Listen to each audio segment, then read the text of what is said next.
Malgré les orages dont on parlait en début d'édition et orages qui s'étendent, 17 départements sont encore ce soir en vigilance rouge canicule. Bonsoir Noé Poitvin. Forte chaleur et surtout nouveau record.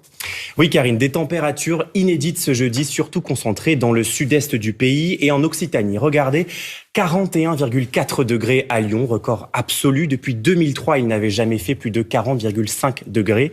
À Agen, 42,5 degrés aujourd'hui, température qui bat le record déjà établi hier, c'était 41,3. Et enfin, Chambéry connaît aussi une chaleur inédite, 40,5, c'est plus d'1 degré par rapport à hier. Noé, tout cela a bien sûr des conséquences sur notre corps. À quel point est-ce qu'on peut supporter d'extrême chaleur ?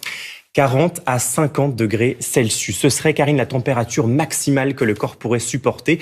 Voilà ce que nous dit une récente étude de chercheurs britanniques. Au-delà de ce seuil, on risque des vertiges, des nausées ou des maux de tête. Rappelons tout de même qu'on ne réagit pas tous de la même manière à la chaleur. Il y a des prédispositions génétiques et puis l'humidité, la durée d'exposition au soleil ou bien les problèmes de santé peuvent aussi aggraver notre état. Et pour les années à venir, les projections des scientifiques ne sont pas franchement optimistes.